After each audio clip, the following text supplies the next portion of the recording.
Welcome to the White Sniper. I am Charlie Storey, aka the Sniper Chief. Come with me on the ultimate journey to the best possible repertoire you can have with one. It's always a bit confusing. We've got 6 sections again. Section 1, I called it No Bishop Grunfeld on my Foxy opening DVD, but I've got to change that. We're now going to call it a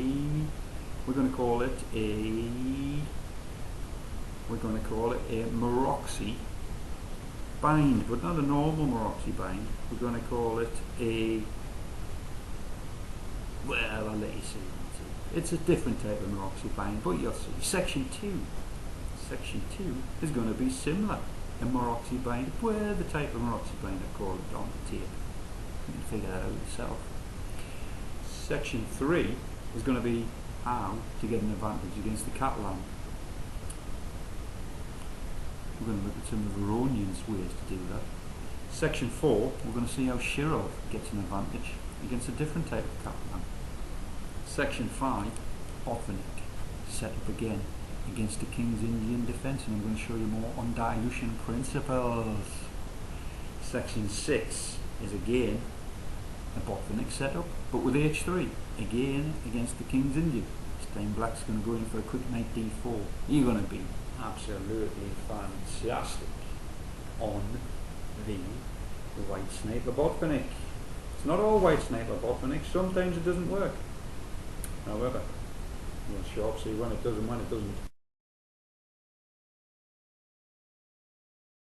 4 of the White Sniper Grandmaster pack, and I'm going to in this disc for section 1 I'm going to show you what I initially called the No Bishop Grunfeld, but I've changed the name to the Reverse Semi Maroxy, and let me tell you why I've called it the Reverse Semi Maroxy rather than calling it the No Bishop Grunfeld.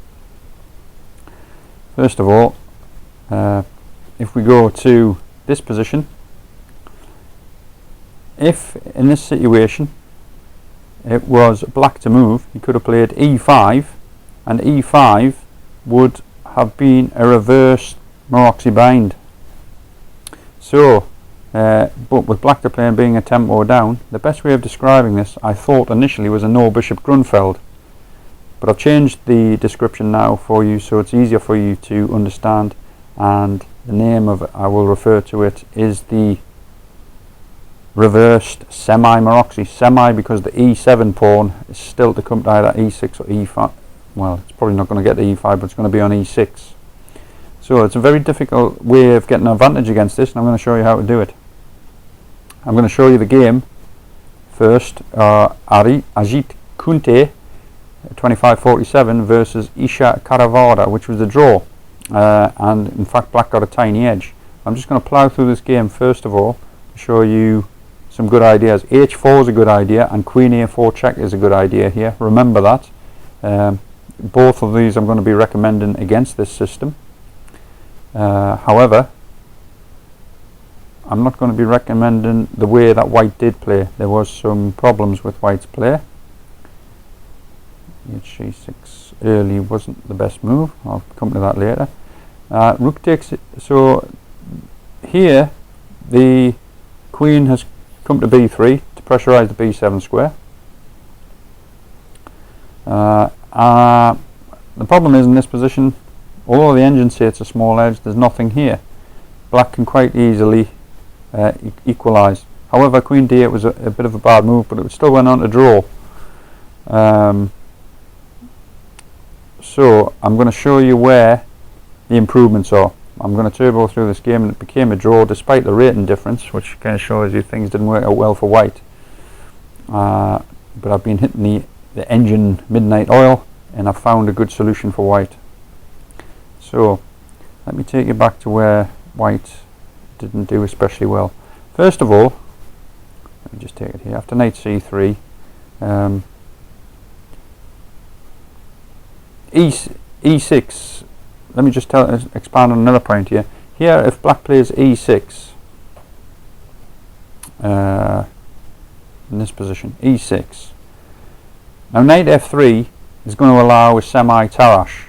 Now in my opinion the semi-tarash is drawn, so this is one of the reasons g3 is better than d4 in my opinion, because if black gets himself into a semi-tarash, which I think he can, although white has the tiniest of advantages, it's not enough to win. It's a complete draw as far as I can see with the engines, some deep engine analysis. So here, to get the bite, this is the way to do it. You've avoided the semi-tarash, which is one of the joys of not playing d4 so early. You might want to remember that. And then in this position, after knight c6, white gets a definite bite. He just takes this pawn. And there's been games played before after bishop d6 where white has won after knight f3, but an even better move is queen e4 check. That just puts the bishop back into slight more passivity, and after knight f3 this is going to be a pretty simple extra pawn win for white. Black certainly doesn't have enough for the pawn, so you might want to remember that. I'm just taking this back. So avoiding the semi-tarash is a key feature of the white sniper if you can do it, because as I say, as far as I'm concerned, that is one of the best openings black can play, and to avoid it is quite important if you're trying to get a win with white. Okay, so let me take you back to knight c3. So after pawn takes c3, here I showed you that queen a4 check. I'll just show you again. Queen a4 check is a simple way to get a tiny bite in the endgame. But if you want more than the queen a4 check, the h4, which was the 2547's choice, he play here rook b1, knight d7, h5. Here, rather than hg6, my recommendation is 10 queen b3. The point is, after rook b8 and the h file opens, and we get the c4 move in to prevent b5, b6, white starts to aim for queen h8. He's aiming for queen h8 and rook on the d file or the h file. Let's see how he does it. Well, he gets the queen quite quickly to h8. Here it comes. That restricts the knight to some extent. And now, to try and generate an attack, he tries knight e5, and it's sacrificing the a2 pawn. Black takes it, and then there's this clever move rook c1, and followed by rook d1. And here you can see the white invasion is about to start. Queen h1 and the red markers, the red squares, they can no longer be defended by the black queen. So this is a very interesting approach by white, and he's sacrificing, and he sacrifices another pawn. He actually goes 2 pawns down at this point. And after e6, the very special move e3, with the point being if d3, rook d8 is mating, king d8, queen f8 is mate. And if he doesn't do anything about the pawn, white plays rook takes d4 with continually powerful threats against the weak black king with a similar rook d8 device in the air. So that is an interesting move. I'll take you back to that move so you remember it. 19, knight e5, with the idea of giving the pawn, and then this very special idea of allowing black to attack the rook, but at quite a cost, at the cost of not allowing the queen to come back to a6 to protect the black rook.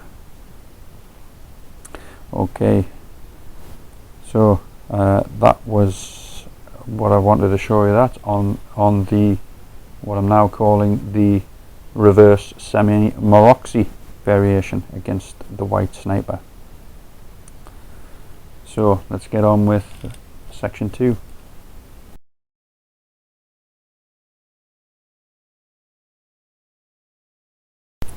Okay, in the last game I mentioned that semi-tarash was very good for black in terms of it was completely equal and white has no bite against it. I stand by that, and one of the reasons g3 is the best move, it's better than knight f3 for example, is that knight f3 can pretty much allow that to happen, semi-Tarrasch, just as d4 can likely allow this to happen, and therefore if black gets his semi-Tarrasch in successfully, as far as I can see, white has no bite, and it is my attempt to make sure that throughout the whole of the white sniper system that there is some sort of bite, thus making 1g3 the best move on a theoretical level as well as a practical level as you're getting used to the positions.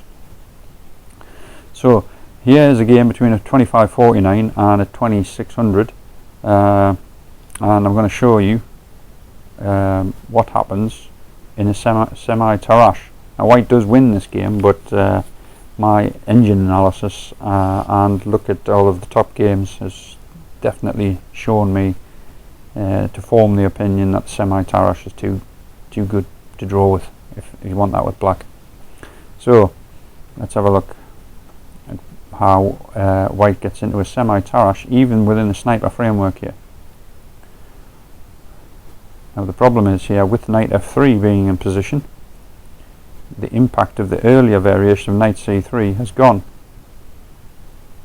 Normally knight c3 was played early to challenge the knight on d5, and now if white plays knight c3, black can play e6, and taking on d5 has no impact really by white, and queen b3 is not on anymore.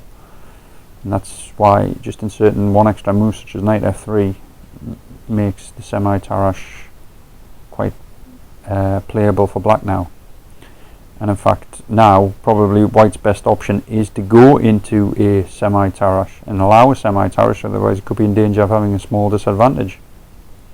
So after d4, e6, castles, should be e7, knight c3. As far as I can see, this is the best move for white, and black has completely equalised. Even though white can give an IQP pawn position, black gets too much play for the IQP pawn position, and white can never really realistically attack it with best play, as far as I can see. Yeah, after knight takes d5 and pawn takes d5, white can try takes on c5 and give the IQP pawn, but it's neither weak nor strong, and black has good activity. Let's have a look at these activity that he has. I've tried many moves here with white with the engine going deep into it, and I just can't see a way to get a bite. So I've had to tweak things to ensure that when you're playing this, don't play this system unless you're happy with the draw against a well-prepared black player. Let's have a look at one of the better tries. Bishop g5 was played in this game by the 2500, and then after f6, rook c1 was played, bishop there, bishop d2, and you would think, blockade and destroy the pawn, but it just doesn't lead to anything. e3, not exactly attacking black's centre, so black has just been allowed to get rid of his weakness. There it goes, the weakness goes, and not only is the weakness went, black is actually in a slightly more centrally active situation, which means black's slightly better. And in the game, I'm not sure actually why white won this game. In the databases it says white won, but according to my analysis in the resultant position here, and after it's actually an advantage to black. But as far as the game went, it wasn't exactly the best game in the world. And I have the strong opinion, for example, rather than rook d7, that if bishop takes c5, rook takes c5, bishop takes a2, it is in fact white who's struggling to draw, and that's from a semi-Tarrasch, and that's looking at the best moves, being the best moves over time with the engines. I've studied it quite hard. My strong opinion is the semi-Tarrasch is an excellent opening. In fact, you should play it if you get the chance, and maybe take that opening up if you want to draw with black. So that is backing up my opinion and why semi-Tarrasch is not so good. Let me just fly through that semi-Tarrasch again, how it came about. it was because the knight f3 ready. So don't think by playing the ready you can sometimes just have an immediate white sniper with a ready thrown in, if you like. There is some other key issues to consider. One of the key issues is if you do it, you're going to more than likely be allowing a semi-Tarrasch setup, which to me is a powerful drawing mechanism for black. In fact, it might even go on to win, because I think rather than rook d7 there, I believe well, black has some winning chances. So that's something to be aware of in your mastery or grand mastery of the white sniper. Okay, I think that pretty much concludes that one. We're going to move on to the next one now, which will be time to look at the Catalan and the Catalan approach against the white sniper.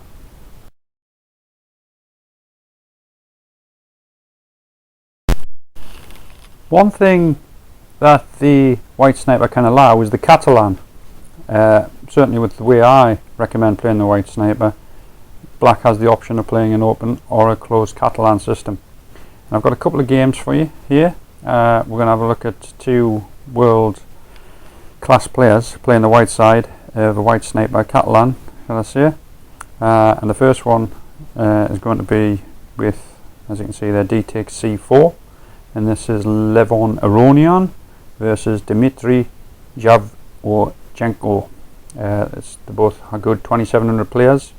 So you're definitely going to learn something useful from this game.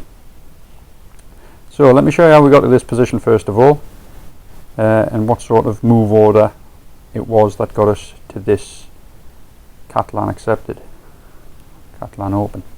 So it came from d4, c4, e6, now g3, d5, knight f3, bishop e7, and bishop g2. So this position can come about through a variety of different move orders, including the pure sniper or little deviations on the pure sniper, even the English it can come from. So let's just move on with a few more moves, some standard mainline stuff, and let's see how the 2700 gets an advantage against the 2700 and goes on to win. Aronian goes on to win this, and Aronian's white. So our d takes c4. The next game we're going to look at is where black doesn't play d takes c4 in the Catalan. So let's continue on. After queen c2, the idea is obviously just to play queen takes c4 and have the better pawn structure using our skill. a6, and the move I'm going to push is I'm going to push two moves here. The move that was played in the game, which is a4 or queen takes c4. Take your pick. I'll just show you the little queen takes c4 variation. e5, queen c2, bishop b7, and a3. And that's a tiny bite for white. But Aronian is a strong 2700 player, one of the best players in the world at the moment. And if we look at his a4 move, obviously it's preventing b5, which is useful. And Javchenko went bishop d7. And he took on c4 now. So this a4 move has prevented the b5 expansion to some extent. And after bishop c6, bishop g5, h6, bishop takes f6, this interesting moment occurred. Here, white has given black the two bishops. So this is a small edge for white still, so I'm quite happy for you to play this position and get your bite, because after knight c3 it's simply small edge white. So what did black do in this position? Well, he played what might look like a bit of a surprising move. He went bishop takes f3. Problem is, if he tries to play knight d7 in this position, then white can just build up with rook d1 and an eventual knight e5 could be useful, or even pawn to d5 could be on the horizon. And if he tries knight d7, knight b6, Then white can drop back to b3 or even d3 with e4 ideas, just getting a big centre with d5 in the air, maybe a5. So black decided it was time for bishop f3, and bishop f3 was played. No longer has black got the two bishops, and white just has the tiny edge in the centre. So white has his little bite, little probing move there, just to hit b7, and white has got a slightly tiny bite in activity, tiny lead in activity, so he's got his little bite. And there's d5 potential in the air now for white because of the pin on the c file.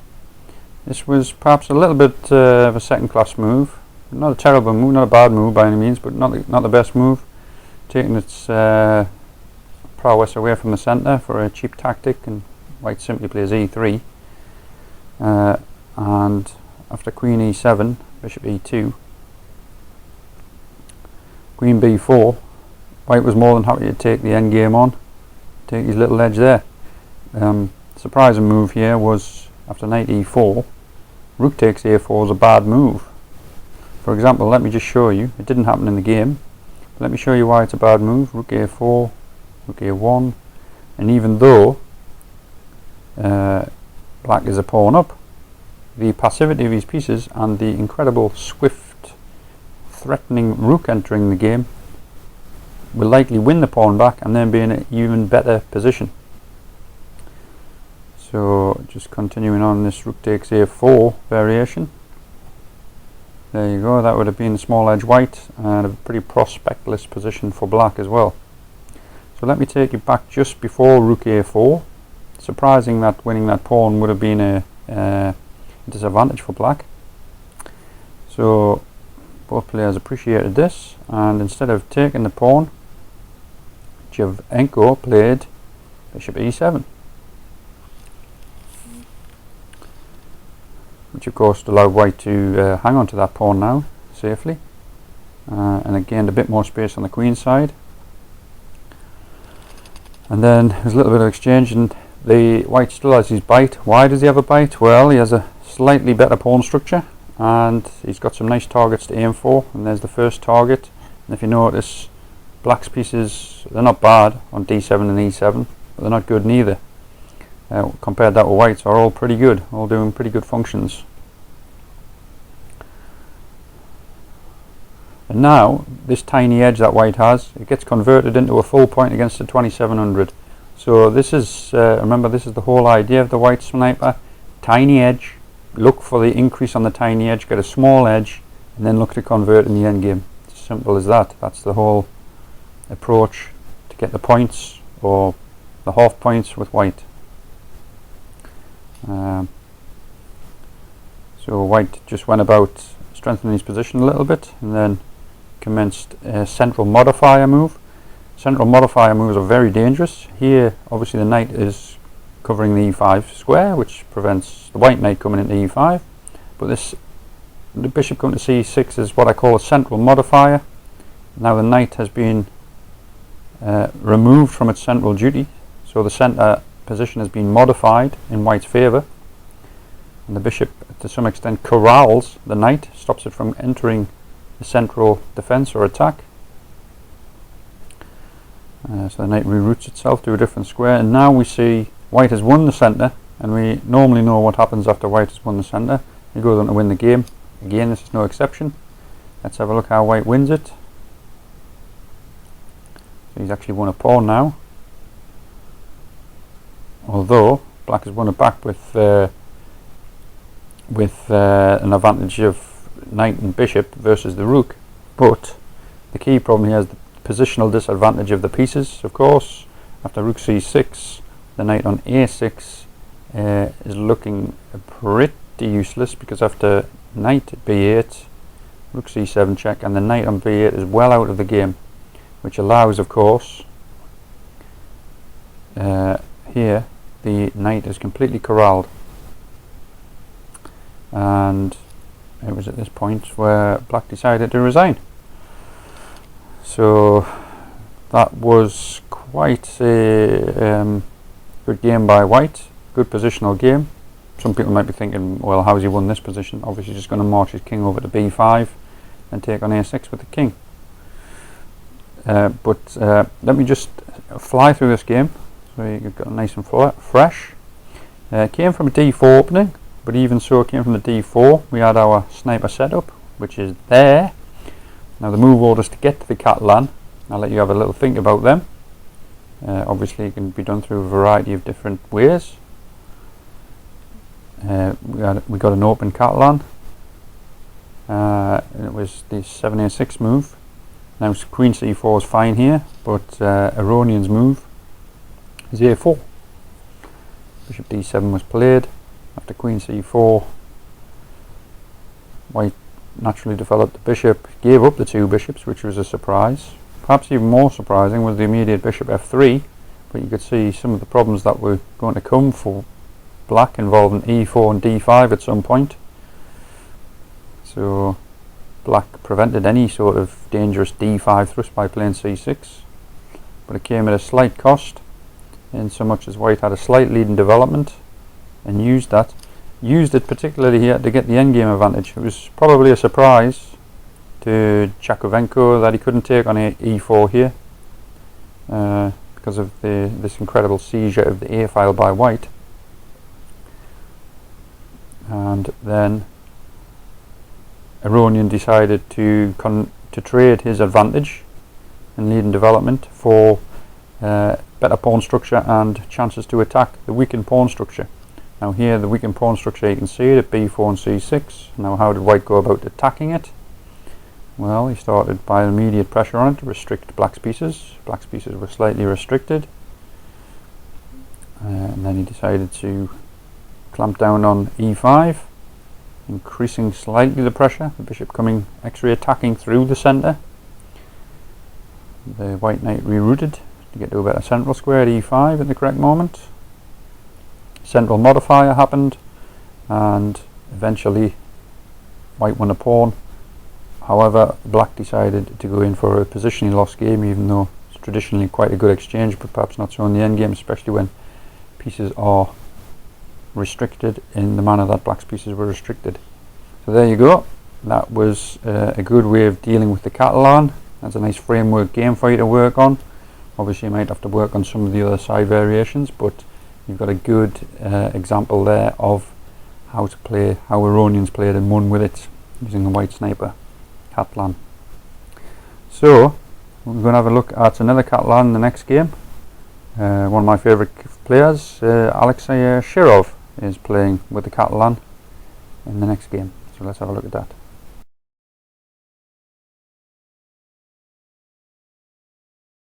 In this game we're going to have a look at how Alexei Shirov plays the Catalan as he defeats Rafael Vajanyan at 25.87, and it comes from a d4 opening, and let's have a look how they get into the Catalan through a d4 opening. So obviously this doesn't exactly look like our white sniper yet, but it sharp does. There's the bones of it starting to appear, and there it is there. Again, this could have come about through different move orders. So I'm just going to whiz through this game to show you how Shirov plays the Catalan, just to give you a nice good core understanding of how to get your small edge with it. So we're looking at queen c2. By the way, before queen c2 there, if you want to be a bit less predictable, queen d3 is also a nice move there. Let me just blast through a decent variation for both sides. It gives white a small edge. Just nicely gripping down on the f4 square, putting the pressure out. This is small edge white. After knight e4, rook c1, if f5, time to open up the centre, and white is going to be ready to start piling up a little bit of pressure on the d5 square.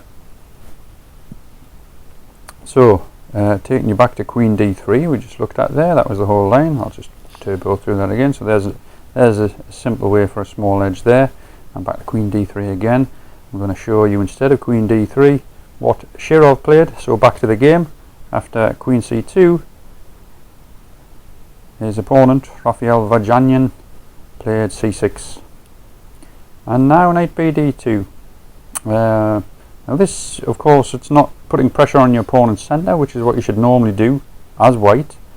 but what it is doing, it's because black's gone ultra passive, he's trying to persuade black to take on c4, remove his central pawn for this bishop's pawn. If he does that, white's going to have a tangible tiny edge for the rest of the game, which can result in some very clear good pressure in the long term. So after b6, there's an interesting centre that appears here. I call this the messy centre. Why the messy centre? Well, obviously Lionel Messi is one of the best footballers in the world. He always dominates the midfield. This is the Catalan. The Catalan is basically Barcelona area. So when we get this centre, I call it the messy centre, because not only is it controlling the centre, as Messi does with his football skills more often than not, but when you have pawns coming into combat against one another in the centre, it does get messy. So it's a beautifully named centre. There it is, the messy centre in the Catalan. It's got to be in the Catalan to be the messy centre. It's just a nice little bit of humour I've injected here. So after e4, obviously black will be at a disadvantage if he takes on e4, because knight will take on e4. If knight takes e4, queen takes e4, then the centre is going to be slightly more favourable for white. So black doesn't take on e4, plays bishop b7, but this allows a different way of pushing into the opponent's territory with tempo, e5 and knight e8. Now I want to have a good look at that knight. How many times have I said in the games it's not good to put a piece on the back row? Now here it's not critical, but it does still allow white to get his little bite, and that's still important. So let's have a look at the way white gets his little bite. And it's just a little, he's playing b3, rook c8 happens, c5, now white makes an interesting decision, dc5. Normally it's a bit risky doing the first capture unless you've got an excellent reason.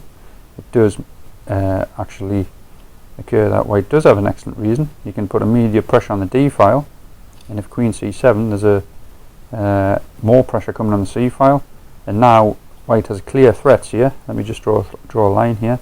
There's x-ray attacks at c7, so perhaps white can insert c takes d5 and b4, and that's not positional threats, that's game-winning tactical threats that black has to consider. So after queen b8, trying to deal with that, c takes d5. Now it's interesting here, it looks as though bishop d5 would be a good move, but of course if bishop takes d5 then b4 will win a piece because of the pin on the c8 piece. So that forces e takes d5, and now I think this structure, it's an isolated queen pawn position, but this extra pawn that white has in the centre, it's not isolated, but it's temporarily isolated, but it can be backed up later. So this position is a clear small edge for white. Now let's have a look how Shirov goes about going on to win the game. It's interesting how after knight he just leaves this discovered attack on. There's the discovered attack by c8 to c2 piece, but it's just simple to get out of.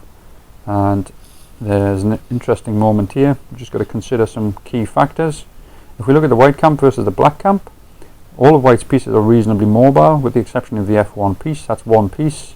Compare that with the black pieces, f8, e8, even b7 to some extent because of its own pawn, and b8, and the pawn is isolated. So all of these little factors weigh up small edge white. So white has his bite, and this bite could go on to convert to something better. So after knight c7, knight d4 was played. Perhaps better was knight e3, by the way, according to my analysis. But Shiro wins with knight d4, so it's hard to criticise it. But knight e3, based on simple principles of developing pieces which are not really doing much first before you go on to develop other pieces. So after knight d4, knight e6. Now white just goes about taking command of the c file first of all. There's no tactics there for black to get any advantage. So after knight e3, he whips that off, and after queen takes, you can see the sniper bishop now is coming into its own, and he simply won a pawn. And this is probably a winning position. It's an extra pawn up with pressure. Black doesn't have any obvious counterplay. You can see there now the king could be potentially weakened as well. It looks as though Shirov 2700 is going to finish this borderline 2600 off quite easily. So first of all, Shirov improves the position of his bishop with mating threat, so he's got his bit initiative. So now all white needs to do is make sure there's no perpetual check and finish the job. See how he does that. Takes time out to make plenty breathing space for his king before he goes in for the attack. Quite happy to create a couple of weaknesses as long as they aren't exploitable, and then he goes in for the kill basically. And after queen e4 check, there's no perpetual and black resigns. So I'm just going to turbo through that game again. Came through on d4, it was a Catalan with queen c2, closed Catalan. We had the messy centre, which converted to a central modifier, and the knight went back to e8, and white then went about pressurising the queen with these rooks. Did that with rook fd1, did it with rook c1. Queen sort of wasted 2 moves getting to b8, which allowed actually white to play the clever pawn takes, which prevented bishop takes and the pawn structure. Even at this point, I believe white might actually be winning at this point, but I think the engine says small edge. We noticed that there was a lot of problems for the black pieces in general. White played knight d4, even better with knight e3 in my view, but this position was also very good after knight e3. Bishop e3, queen e3, and Shirov just won the pawn. And once the central pawn was won, just made sure his king was safe and finished the job. Simple as that. So the Catalan. So let me just quickly go back to this Catalan position. I just want to show you something. Just to be thorough, I said earlier that the semi-Tarrasch was, it's just a simple equality. There is one way here that black might get into a semi-Tarrasch. For example, if you played c5 here rather than after g3, rather than bishop e7, if you play c5, then bishop g2, it looks as though black could force white into a semi-Tarrasch position. And after castles, bishop e7, you may well be right, because cd5 is played here and then is a semi-Tarrasch. Now there's always an exception to the rule, and I told you the one semi-Tarrasch, because it's come about through the sniper move order, there's actually a way that white can get a bite against the semi-Tarrasch, and this is the way. After knight d5, notice here the knight isn't on c3, and white is getting the opportunity to play dc5, and this is the way Kasparov played it. He would play dc5. Now here normally, if the knight, for example, had been on c3, perhaps black could have just inserted knight takes 3, bc3, and it's a dead draw. But in this position, we're going to follow one of Kasparov's games here against how do you pronounce it, Bottagizi from 1999. Kasparov played a3, and after castles, queen c2, bishop e7, e4, he's got his little bite, because the black's pieces they've all sort of rebounded, and as you can see after h3 there's going to be some problems here on the king side, and there's some pretty dangerous problems. I mean, that's more than a bite, that's like it's like a feast potentially against that black king. So I'll just turbo through the game to show you how Kasparov finished him off. Obviously Kasparov just planted the knight on a very weak square and then brought his queen in to deliver a deadly blow, and that was that basically. So let me show you back once again where Kasparov would take on a semi-Tarrasch. He did it through this method. Basically, after castling, he would play after bishop e7. At this moment, he'd be looking to play cd5, knight d5. So he's entered semi-Tarrasch, but the knight isn't on c3. That's the important factor. And that's just basically what I wanted to mention on top of the this game that I showed you there. So Let's go back to this Catalan and conclude that white can get a small edge. Back to the Catalan. White can get a small edge in this closed Catalan with knight d7, queen c2 or queen d3, and if c6, all white has to do, all Shirov did, is play for the messy centre. What a footballer he is, by the way. Okay, and it's time for the next game. Let's get on with that.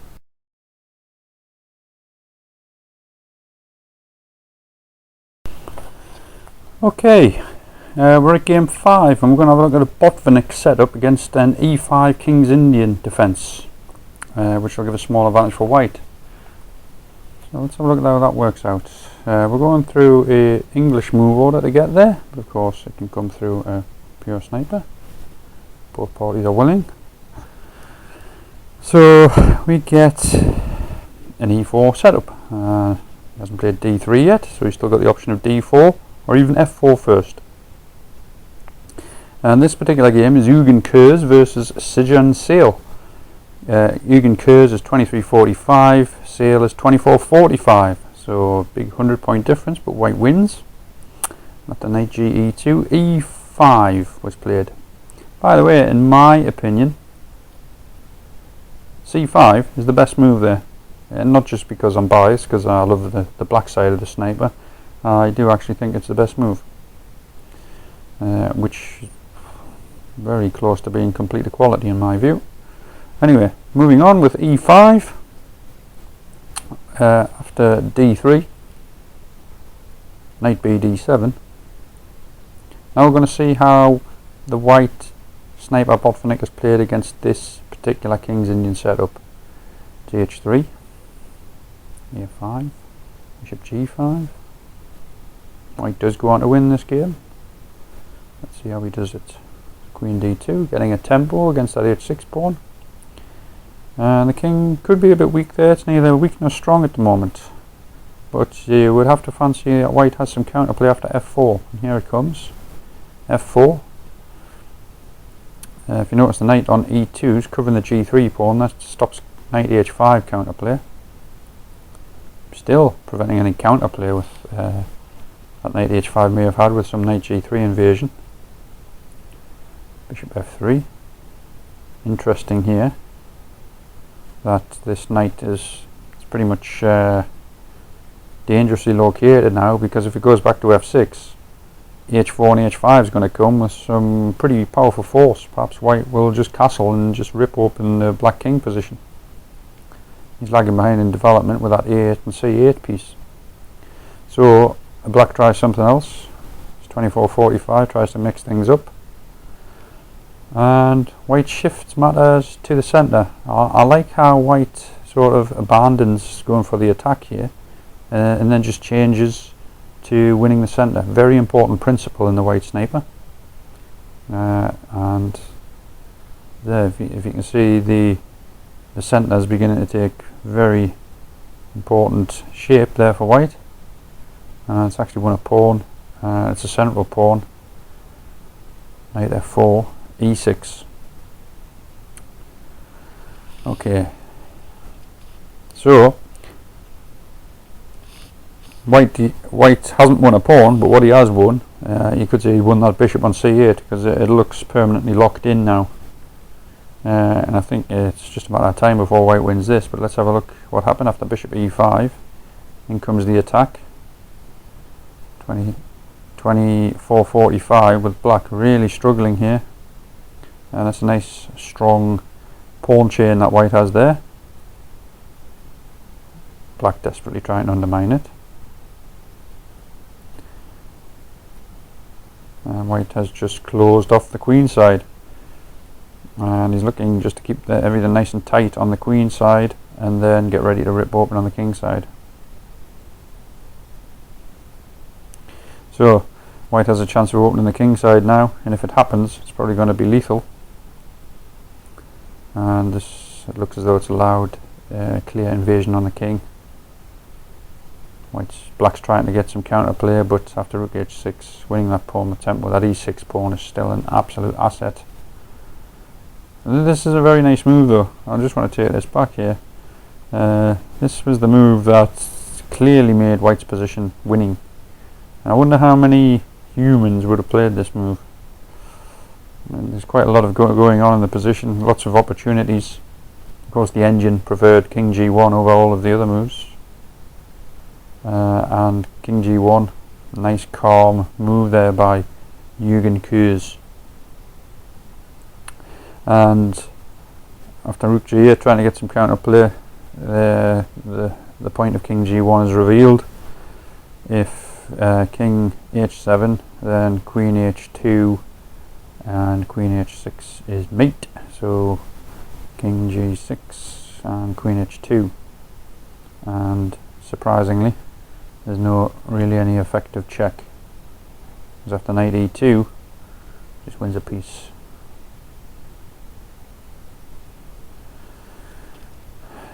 Because of the in-between move, rook h6 check would have been quite nasty for black, and it was simple technique from there. Wins the queen. Okay, so let's have a look at this white sniper Botvinnik setup against the King's Indian again.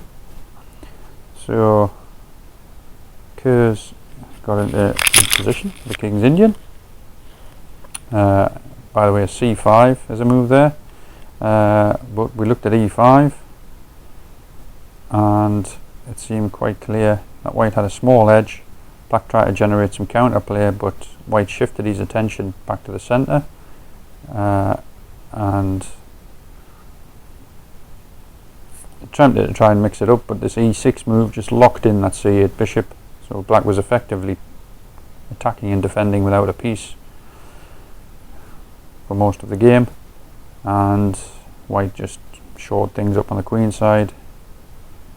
Black managed to liberate his bishop, but at quite a cost. The cost was white had too much activity, and the activity paid strong dividend. King g1 was a nice move with the nice idea rook h7, and the piece was won. It was pretty trivial from there.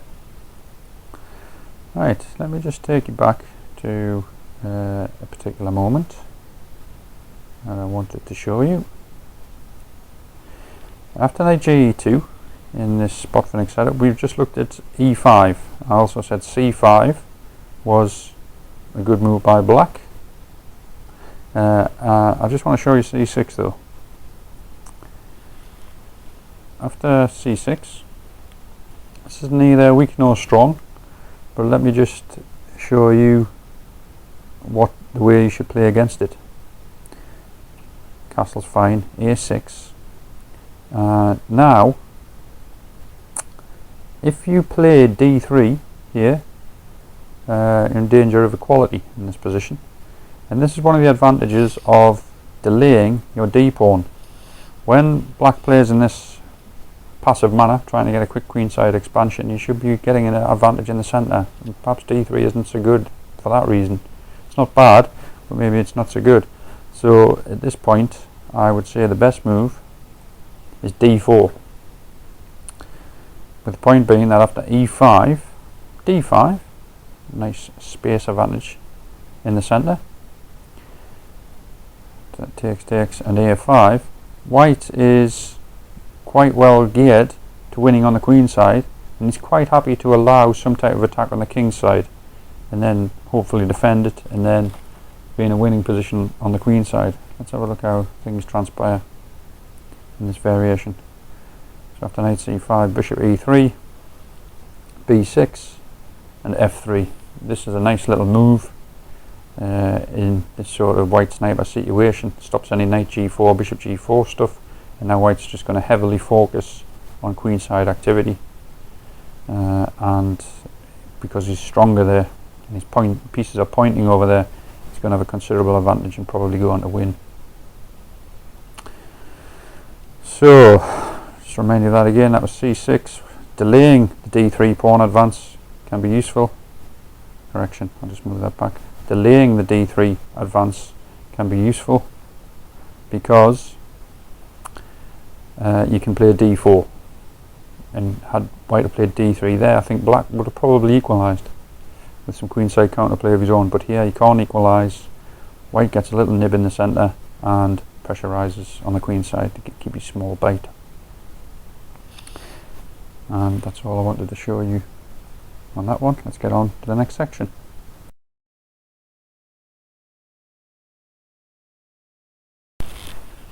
Yeah, we're on to game 6 on disc 4, and I would like to have a look at Thomas Makowski's way of playing with the white sniper Botvinnik setup against the King's Indian, or one of the variations of the King's Indian. So this position on the board here is one of Markowski's positions against Kempinski, where Markowski played pawn to d3. So Markowski was delaying d3 again. So let me take you back to 1g3 and show you how Markowski got into this position against Kempinski. Bear in mind Kempinski's in the 2500s. So he's got his nice little setup. He's got his e4 in, d6, so we transposed into a King's Indian, fianchetto King's Indian. And after knight g2, castles, black has played a6, obviously going for his b5 expansion at an appropriate time, and d3 was played.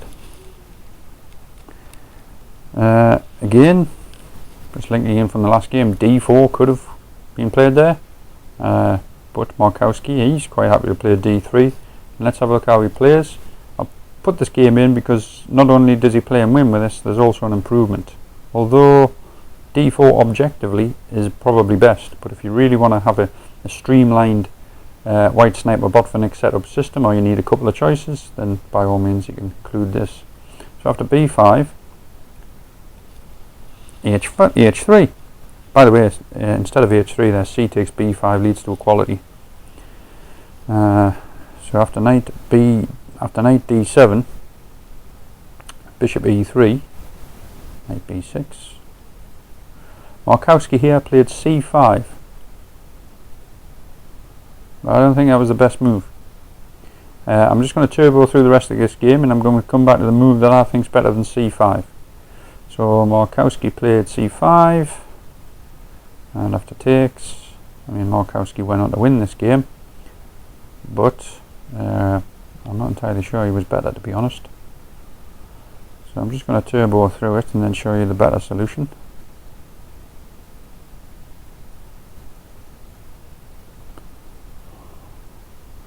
This was Markowski's good win against Kempinski, and he's starting to get inroads, and he won from there. Okay, so let me just turbo through that to finish.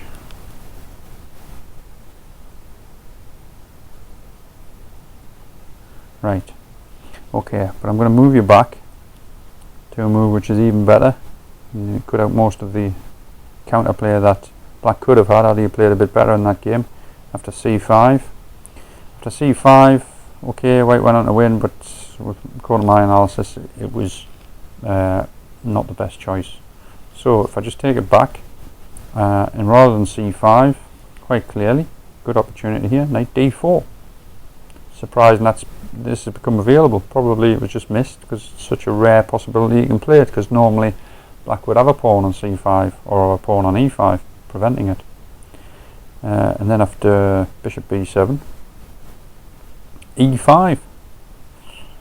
After d5, knight c6, bishop c6, bishop c6, rook b8, and cb5, ab5, bishop b5. It looks to me as though after knight d5 there's just no counterplay after a4. And that's it. White has at least a bite, probably going to win that position, I would think. So knight d4 would have been a more interesting option. So if you really don't want to play d4 and you want to play a d3, maybe popping your knight into d4 because your opponent's playing a bit less aggressively towards the centre could be an option. An option that would get you a quick win. Okay, so that also concludes my look at disc 4, which was an overview of the No Bishop Grunfeld, which we changed the name to, which was named the Reverse Semi Maroczy. We've looked at some Botvinnik setups sniper botfinic setups against the King's Indian, and we've looked at some ways that both Aronian and Shirov play against the Catalan and win against very strong players. So that concludes this game, and I will look forward to seeing you in disc 5 of the Sniper Grandmaster Pack DVD 2012. See you soon.